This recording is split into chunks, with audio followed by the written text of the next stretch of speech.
the Republicans were in the Democratic Party because there was only one party. So I tell people on a regular basis, there is still a land of opportunity in America. It's called Texas. The problem is, these departures from the Constitution, they have become the norm. But I am a Christian first, a conservative second, and a Republican third, and I praise Jesus. At what point must a female senator raise her hand or her voice to be recognized over the male colleagues in the room? And welcome to the Texas Politics Project podcast for the week of May 17th, 2016. I'm Jim Henson. I'm Josh Blank. And this week, the Texas Supreme Court saves the legislature's bacon by finding the public school finance system constitutional, though pretty lame. The Republican Party of Texas had its statewide convention last week. There was lots going on there, including the Republican leadership doubling down on bathrooms, particularly now that they can fight it out with the Obama administration. We'll start today with what is pretty much the biggest story in Texas, I think, and that's the Supreme Court saying the school finance system is broken but still constitutional. So this is a huge legislative issue. It's a huge issue in terms of children across Texas and the future of the state, and it's something with lots of background. So Josh, tell us a little bit about the school finance system in Texas. Right. Well, the school finance system in Texas, and particularly its interaction with the justice system, has a very, very long history, and we're only going to look at a tiny, tiny slice of it, just to be fair here. No, we want to do the whole thing. We want to do the whole thing. How much time do you have? Given the public and the students we have, take an hour. An hour? Well, let's do the reason. We'll think about this later. This will be the extended version. We'll do the whole thing. So in the 2011 legislative session, they were facing a huge budget shortfall on account of the financial collapse. And the result of that was that they cut $5.4 billion approximately. There's still some argument about exactly how much, but it seems that people settled on about $5.4 billion from the Texas public school system. So the problem is that, the Texas Constitution is very specific, and actually Article 7, Section 1 of the Texas Constitution actually requires Texas to establish and make suitable provisions for a public school system. When the legislature cut, this $5.4 billion, a lot of the school districts cried foul. And actually 2/3 of them, which is over 600 school districts, decided to sue the state. They made a lot of, constitutional arguments, but the three sort of big ones that got the most attention were that, one, the state is mandating that they do a bunch of things, and they're now not giving them money to do it. Two, that basically by continually underfunding public education, it requires school districts and sort of the taxing districts to increase property taxes to the maximum allowable rate, which in effect was like a de facto property tax. That was the second argument. Well, statewide property tax, which is a huge no-no. Right, that's a huge no-no. And then lastly, just that the funding was uneven and inequitable, and especially between sort of property-rich school districts and property-poor school districts. So in 2014, Travis County Judge John Dietz agreed with the school districts. Obviously, the state quickly appealed this, and there's some more history and some back and forth between that decision and where we got last week. We'll set that aside, but the court ruled on Friday the system actually meets the constitutional requirements. But that doesn't mean it's good. So Justice Don Willett wrote, and this was sort of the big quote that was making the rounds, I'll read it, which is, "Our Byzantine school funding system," and I should point out, he put system in quotes, which I like. So nice touch. Yeah, it's a nice touch. "Our Byzantine school funding system is undeniably imperfect, with immense room for improvement, but it satisfies minimum constitutional requirements." So there's an audible gasp of relief around Austin. So why was that the case? Before answering that, we should start by noticing that Judge Willett is becoming kind of the Rosetta Stone of the insider group of Texas politics. For those of you that are on Twitter, find Judge Willett on Twitter. He got national press for being the Supreme Court justice that loved Twitter. Nonetheless, so why were people so responsive to this in the Capitol? Well, there's two things going on here. One, the cliche that you see in textbooks, in columns, in every discussion as the legislature comes into session is that the legislature really has to do one thing, and that's pass the budget. And this lawsuit was really hanging like the sword of Damocles over the budget process in the legislature. Really, it was about there last time, and they dodged the bullet. They kind of just skipped it because of the lawsuit. Now that the lawsuit has been resolved, the audible gasp of relief is that the legislature isn't going to have to come up with some way of finding money to fix the school funding system. So there's that. In a related way, it also just means less work. Right. When you come right down to it, and the history here is important in terms of the political history of school finance. This is not the first time the state has been sued over public school funding. It's happened periodically in the state's recent history. And when the courts have ruled that the school system needed to be overhauled, it has become the huge piece of heavy lifting in the legislative session. Now, given what we're looking at right now, as we go into the session, the state's economy, given the price of oil and its ripple effect through the economy, and what people are beginning to suspect is a general economic slowdown right now. You're not hearing so much about the Texas miracle like we used to anymore. There's not going to be a lot of money to work with anyway. So the politics of this, if you take an alternate history, say the court had said, you have to go fix the school finance system, it's unconstitutional, and had said even worse so, the property tax is unconstitutional. You're talking about overhauling a fundamental part of the budget and a fundamental public service at a time when everybody that is looking at this straightforwardly and doesn't have a stake in saying otherwise knows there's going to be less money. It's going to be a tight session. Just your best guess, just for fun. I mean, how many special sessions would we have had if they had ruled? They'd have been here all summer. I mean, there's no way they'd have gotten this done in the regular session. As you look at the political currents, I think it's hard to overstate how good this is for the Republican majority in the legislature. There's been a lot of action, particularly on the right wing of the party that we've talked about before, trying to attack local taxation. Right. And a big piece of school finance, given this property tax thing and given the way that it's funded, has to do with local taxation. And that whole effort was likely to be derailed in a lot of ways, I think, if they had to reconstruct the school finance system. So they dodged at least two bullets, right? I mean, one bullet is just the whole, how would they have even found the money to do this given a tightening Texas economy? Another piece is, we already know that a big agenda item going forward in this legislative session is ways to restrict local entities from collecting property taxes. And that would have made this, that would have just butt heads instantly. Yeah. Another sort of lesser thing that I've been thinking about too is just the experience, right? Jimmy Don Aycock, who is sort of this longtime head, I guess, of public ed with tons and tons of experience, who actually proposed, at least a path forward for sort of fixing this last session, and then withdrew it knowing that there was no political will to do so with this court case at hanging. He's retired. I think that's sort of a third quiet bullet that was also dodged there, is that institutional experience. Yeah, well, I think that's right. On one hand, every time an education chair leaves, I mean, the same thing happened when Hochberg left the legislature. He hadn't been chair, but he had been chair before. When Scott Hochberg left a few years ago, it was the same thing. It's like, oh my God, who's going to know about education? There's always a couple people, but the problem is it is so complicated and so difficult that's almost, I think, Byzantine is the a word factor. Yes, it's Byzantine, to use Judge Willett. So this has been a huge joy. Now, I think we don't want to be too cynical about this and say, okay, well, the legislature now is not going to do anything about public education. Public education always is a close second to the budget in terms of it being something that the legislature deals with every session. It's expensive. It's a moving target.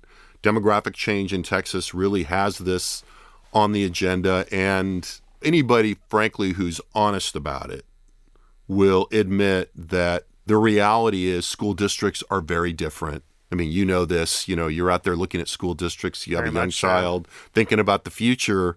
I mean, you have to be completely in denial of reality to not say that school districts are unequal in the state. In a totally self-interested sense, I'm just happy that the status quo will maintain so I can try to figure out what I'm doing. Right. Well, then they'll change it. But that's, Okay, so no doubt we'll come back to that. Another big story this week is the fallout from last week's Republican Party of Texas convention, which was just beginning to convene when we recorded last week's podcast. Now, the basics of this, the state parties in our party system have conventions. Their purposes vary depending on party rules in Texas. They're there to nominate the delegates that will represent the different candidates as a result of the primary election in Texas. They're there to elect the state party chair, and there was a big fight, kind of a far right versus the farther right fight between a couple of different contenders in which the far right candidate won, not the farther right candidate.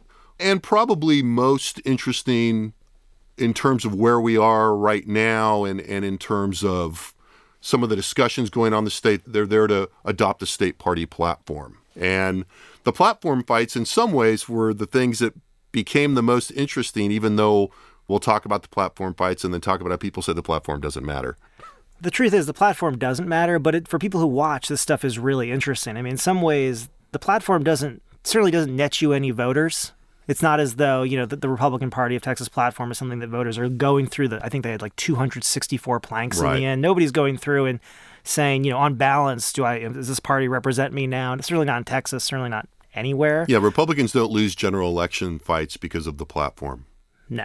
I mean, this is really more so, I think, about the media and the other party in a lot of ways. I think the last platform, they were talking about reparative therapy for gay, gays and homosexuals. And that was a whole thing that I think Democrats kind of looked at as, an opportunity.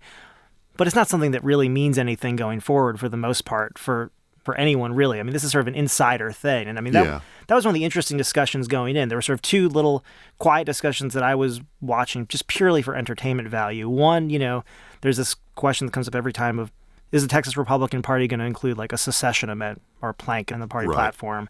And of course they didn't. And there was pretty good sense that they weren't going to. It's sort of a small group, but it's always there. And that's kind of interesting. The other was this idea of whether the platform should be this big piece of 260 planks or whether it should just be sort of smaller and broad principles.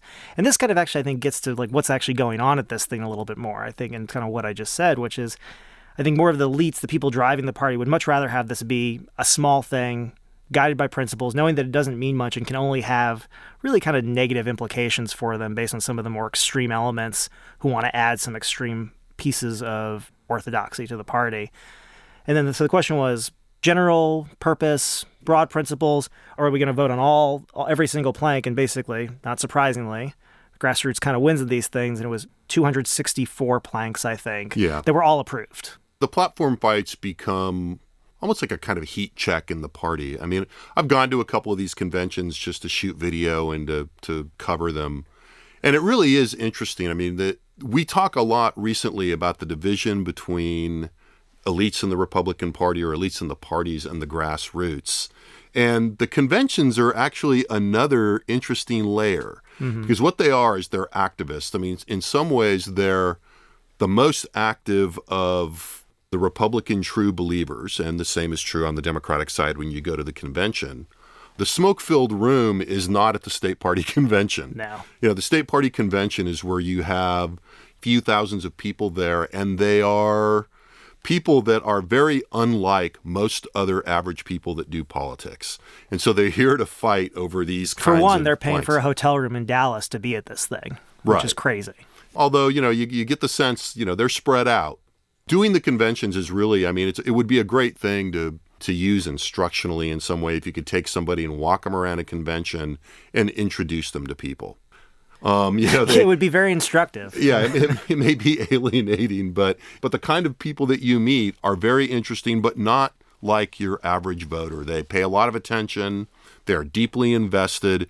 And this is why, in a way, I think you're never, in Texas anyway, in the foreseeable future, going to get the party platform to be about a bunch of general principles because people want their thing in there. Right. I mean, when they discuss, for example, secession, even when they vote against it, there's still a lot of cheering that goes on during the secession discussion. So the other thing about the parties that's interesting is that they're magnets for the press. Right. And I think the press coverage ultimately winds up giving a kind of distorted or perhaps overly amplified, is probably a better term, version of what goes on there. And even in the stories that you're reading, I mean, I read a story, I think it was in the Austin American-Statesman, talking about the secession plank, in which the reporter actually included in the story the fact that the media gets blamed for over-amplifying the secession story, which I think is actually very true. Probably right. But it was kind of a pissy little comment in the story saying that nonetheless, there were lots of people cheering in the hall. Well, it's an error of interpretation on their part rather than the fact that it doesn't exist.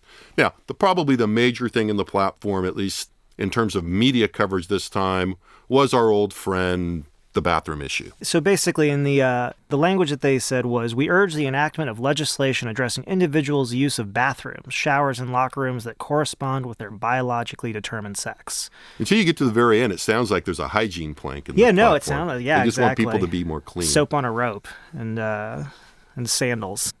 So this is back to the politics of bathrooms, again, which seems to be cropping up just again and again. So first, real quick, what is, a bathroom bill? Let me just start with the real basics here. Right.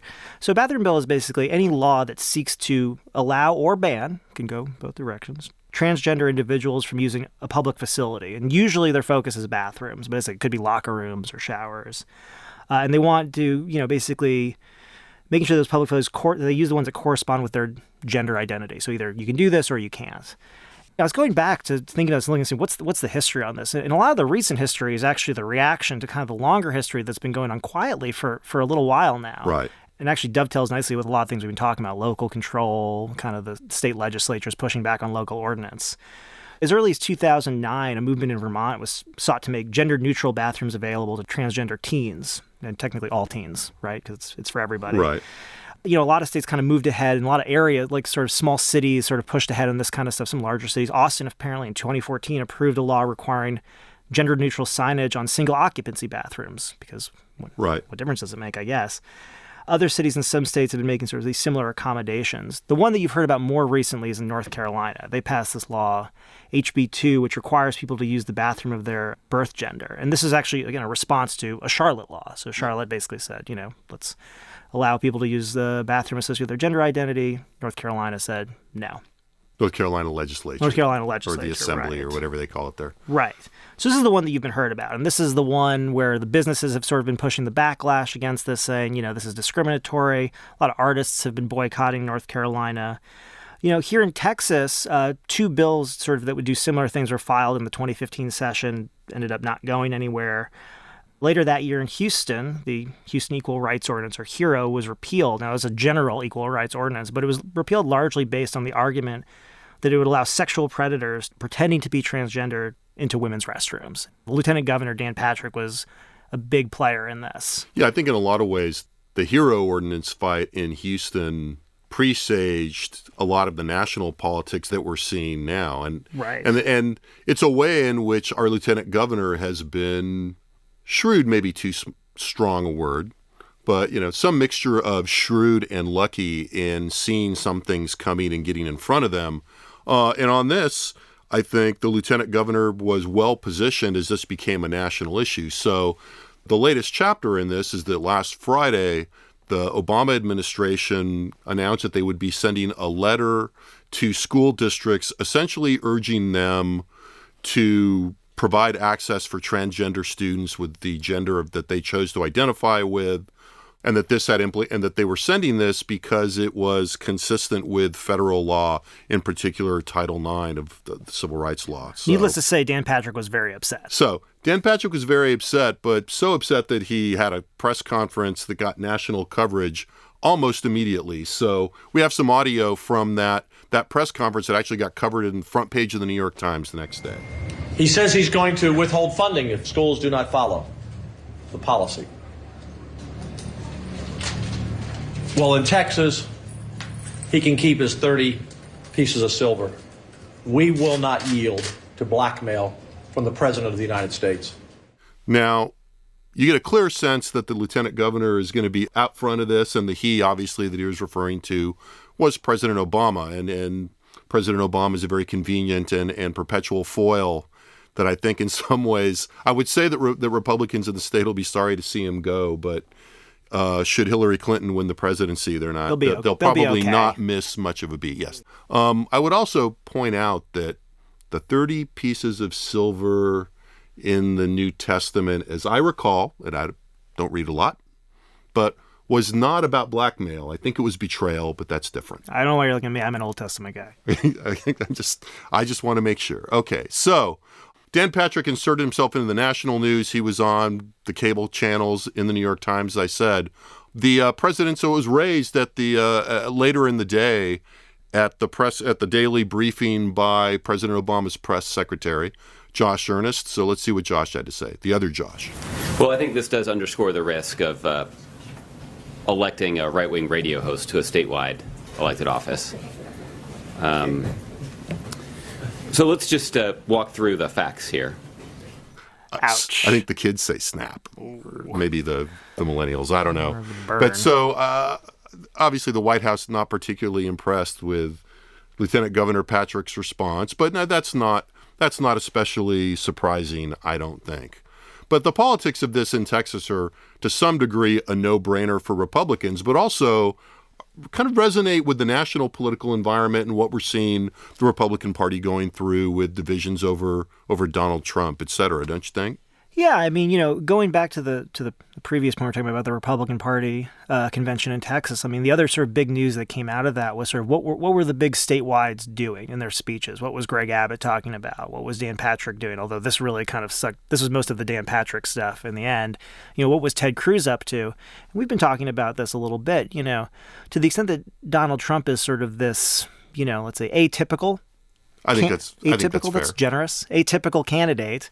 The Republican Party is kind of dealing with the fact that there's a little bit of a leadership vacuum. I mean, there's sort of a little tiff that I think really illustrates is normally, candidate secures the nomination, then the party apparatus, the Republican National Committee, the Democratic National Committee is sort of handed over to that candidate kind of wholesale. They sort of put in some of their own people, they keep some people, but they take over that organization, really take over the party organization.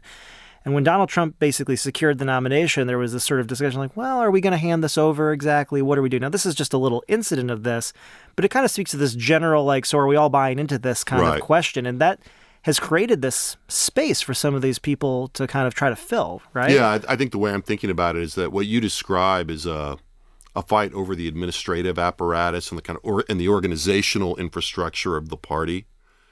One of the byproducts of that is that candidates that are used to speaking for the more traditional and more ideologically dedicated and conservative wing of the party are looking around and seeing some room to run. So, for example, Donald Trump has been on the record saying that he really didn't think this bathroom thing was a big deal. Right. Essentially. Not so, says Dan Patrick. Right? Not so, says Lieutenant Governor, and not so say a lot of people that are going to jump in that space. And I think what we're going to see, and Patrick himself said that, he was suggesting that he would be advising Donald Trump to take a different position on this. And Trump responded pretty quickly saying that he thought it was something that should be left to the states, which ironically is a very reflexive, old school political Republican move to say, I don't really know exactly how I want to commit to this, but it should definitely be left up to the states. Well, if Donald Trump is going to leave that up to the states, you can bet that particularly in conservative states like Texas, there are going to be lots of people ready to jump in that space and fill it.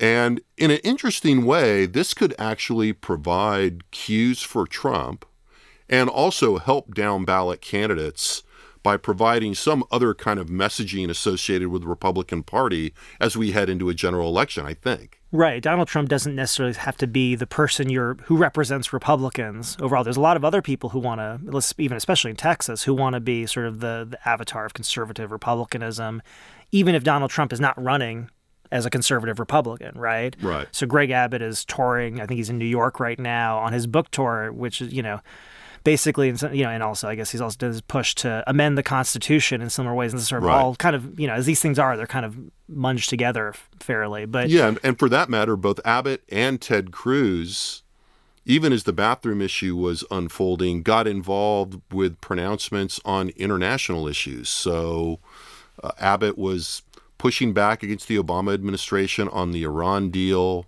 and Ted Cruz saying that Texas would be probably that he was going to ask the Texas legislature to increase Texas sanctions against Iran. Great. Well, Iran is upset about that, I'm sure. So basically, Ted Cruz had, something that had a New York Times op-ed piece, and I think he just got unlucky in the timing. The Obama administration stepped on him. There was also foreign policy, Middle East oriented. So you see a lot of these guys beginning to position themselves into some of the space that Trump has left open. And it works for their own political ambitions to reestablish their position at the state level, with particularly with Abbott and Patrick, to make sure they continue to block out any potential challengers, not that there are a ton. And even, I think, to bank a kind of plausible deniability in the event that, as we expect, Trump gets the candidacy and then loses and turns out to be a disaster. You can be the guy that was fighting the good fight while Trump was out there being self-aggrandized and wrecking the party. Right. You can run parallel sort of, to what he's doing and still have your own brand, your own identity. And claim that, but claim at the same time that you were being, a good soldier. Definitely. So you've had Patrick be pretty direct about supporting Trump by name at the convention in his speech. Abbott was much more coy, called for all the Texas Republicans to support the ticket, but did not utter Trump's name in his speech. Cruz came back the next day and didn't talk about Trump or really the ticket much at all, talked about staying true to conservatism. So everybody continues to adjust to a post-Trump world, which is the one we all live in. So I think that's where we'll leave it for today. Thanks for listening. This is Jim Henson and Josh Blanks, and we'll see you next week.